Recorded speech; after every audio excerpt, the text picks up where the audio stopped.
Hi friends, Assalamu alaikum and welcome back to my channel. I am Sumaya from sumishomechef. இன்றைக்கி நம்ம சேனலில் நான் ஏற்கனவே சொன்னது மாதிரி கண்டென்ஸ்டு மில்க் யூஸ் பண்ணி சாக்லேட் ஃப்ளேவரில் க்ரீமியான ஃபட்ஜி எப்படி பண்ணுறது அப்படிங்கிறது தான் பார்க்க போகிறோம். இதுக்கு வெறும் 2 பொருள் தான் தேவை. அந்த 2 பொருளும் இருந்தால் நம்ம வீட்டில் குயிக்காக உடனே தயார் பண்ணிக்கலாம். ரொம்ப சாஃப்டாகவும் க்ரீமியாகவும் இருக்கும் அதோட டெக்ஸ்டர். ஸோ பசங்களுக்கு வெளியிலிருந்து வாங்கி கொடுக்குறத விட இந்த மாதிரி நம்ம வீட்டிலையே வெறும் 2 பொருட்களை வச்சு குயிக்காக தயார் பண்ணிக்கலாம். இப்போ இது எப்படி பண்ணுறதுன்னு பார்க்கலாம். முதல்ல 1 கப் அளவுக்கு கண்டென்ஸ்டு மில்க் எடுத்துக்கோங்க. இப்போ இதுலேயே நம்ம ஸ்டவ்வில் வைக்கிறதுக்கு முன்னாடி 1/4 கப் அளவுக்கு கொக்கோ பவுடர் சேர்த்துக்கலாம். இப்போ இதில் எந்த வித லம்ஸும் இல்லாமல் நல்லா கலந்து விடுறது வரைக்கும் நம்ம ஸ்டவ்வை ஆன் பண்ணாமல் நல்லா கலந்து விட்டுட்டு அப்புறமா நம்ம ஸ்டவ்வை ஆன் பண்ணிக்கலாம். இப்போ பார்த்திங்கன்னா நல்லா கலந்து விட்டாச்சு. ஸோ இப்போ நம்ம ஸ்டவ்வில் வைக்கிறோம் லோ ஃப்ளேமில் வச்சு. இது ரொம்ப திக்கான க்ரீமியான ஸ்டேஜ் வர்றது வரைக்கும் நாம் இதை லோ ஃப்ளேமில் வச்சுட்டே நாம் வேக வச்சு எடுத்துக்கணும். இது செய்கிறதுக்கு கிட்டத்தட்ட 8லேருந்து 10 நிமிஷம் வரைக்கும் தான் தேவைப்படும். அண்ட் நான் ப்ரீவியஸ் வீடியோவில் பால் சேர்த்து பண்ணியிருந்தேன். அண்ட் இங்கே கண்டென்ஸ்டு மில்க் சேர்த்து பண்ணுறோம்.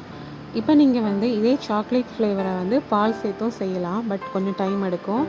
அதே மாதிரி மில்க் பவுடர் மட்டும் சேர்த்து நீங்கள் கண்டென்ஸ்டு மில்கில் ஒயிட் சாக்லேட் ஃபட்ஜ் மாதிரியும் நீங்கள் செஞ்சு எடுத்துக்கலாம். ஸோ இதை 2 விதமாக நீங்கள் ட்ரை பண்ணலாம். இப்போ பாருங்கள் ரொம்ப க்ரீமியாக வந்துட்டுருக்குது. And friends, one more thing என்னென்னா, இந்த சாக்லேட் ஃபட்ஜில் எக்ஸ்ட்ரா சுகர் சேர்க்க வேண்டிய அவசியமே இல்லை. பிகாஸ் கண்டென்ஸ்டு மில்க்லேயே தேவையான சுகர் இருக்கிறதுனால அந்த இனிப்பே சரியாக இருக்கும். இது திக்காக அடிப்பிடிக்கிறது அதிகமாகிட்டே இருக்கும். அதனால தான் நான் லோ ஃப்ளேம்லேயே வச்சு செய்ய சொல்லியிருந்தேன். ஸோ சைடில் எட்ஜஸ்லையும் அப்புறமா கீழே எல்லா பக்கமும் அடிப்பிடிக்காமல் இந்த மாதிரி கரண்டியால் இலக்கி விட்டுட்டே இருந்துக்கோங்க. அப்போ தான் தீயாமல் பெர்ஃபெக்டாக வரும். ஸோ இந்த மாதிரி ரொம்ப திக்காகிற வரைக்கும் நாம் செஞ்சு எடுத்துக்கணும். பாருங்கள் எந்த மாதிரி திக்காக கரண்டிலேருந்து கீழே விழுதுன்னு. இப்போ நாம் இந்த டெக்ஸ்டர் வந்ததுக்கப்புறமா ஸ்டவ்வை ஆஃப் பண்ணிக்கலாம். இப்போ இது செட் ஆகிறதுக்கு ஒரு கண்டெய்னரில் ட்ரான்ஸ்ஃபர் பண்ணிக்கிறோம்.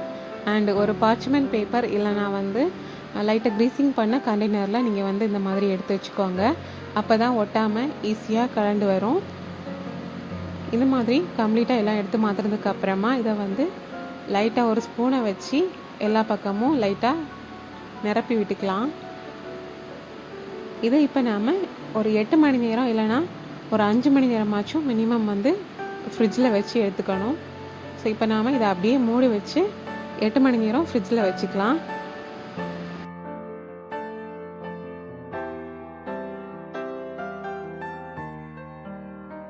இப்போ நாம் 8 மணி நேரத்துக்கு அப்புறமா எடுத்து பார்க்குறோம்.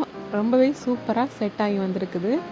இதை இப்போ நாம் பார்க்குறதுக்கு இன்னும் அழகாக இருக்கிறதுக்காக இதுக்கு மேலே பவுடர் சுகரை டாப்பிங்கில் போடுறோம். அதாவது பிளாக் அண்ட் ஒயிட் மாதிரி ரொம்ப அட்ராக்டிவாக இருக்கும்ல, அதுக்காக தான். இது கம்ப்ளீட்லி ஆப்ஷனல் தான், நீங்கள் அப்படியே கூட சர்வ் பண்ணிக்கலாம். அதே மாதிரி கொக்கோ பவுடர் கூட நீங்கள் இதுக்கு மேலே போட்டுக்கலாம். இந்த மாதிரி இப்போ குழந்தைங்களுக்கு எடுத்து சாப்பிட்றதுக்கு கம்ஃபர்டபுளாக இருக்கிறது மாதிரி சின்ன சின்ன பீசஸாக வெட்டி வைக்க போகிறேன். அப்போ தான் அவங்களுக்கு ஒவ்வொன்றும் எடுத்து சாப்பிட்றதுக்கு ரொம்ப ஈஸியாக இருக்கும். உங்களுக்கு விருப்பமான ஷேப்பில் நீங்கள் இதை கட் பண்ணி எடுத்துக்கலாம். ஸோ இந்த மாதிரி சின்ன சின்ன ஷேப்பாக கட் பண்ணி எடுத்ததுக்கு அப்புறமா அகெயின் மேலே லைட்டாக பவுடர் சுகர் இல்லைனா ஐசிங் சுகர் வச்சு கோட்டிங் கொடுத்துக்கலாம். அவ்வளோதான், முடிஞ்சிடுச்சு. பார்க்கவே ரொம்ப அழகாக இருக்குல்ல. ஸோ ஃப்ரெண்ட்ஸ், வெறும் 2 பொருளை வச்சு நம்ம வீட்டிலையே க்ரீமியான சாக்லேட் ஃபட்ஜை ரெடி பண்ணியாச்சு. இதுக்கு ரொம்ப டைமும் எடுக்காது. ஸோ ஃப்ரெண்ட்ஸ், பார்த்துட்டு மறக்காமல் கண்டிப்பாக ட்ரை பண்ணி பாருங்கள்.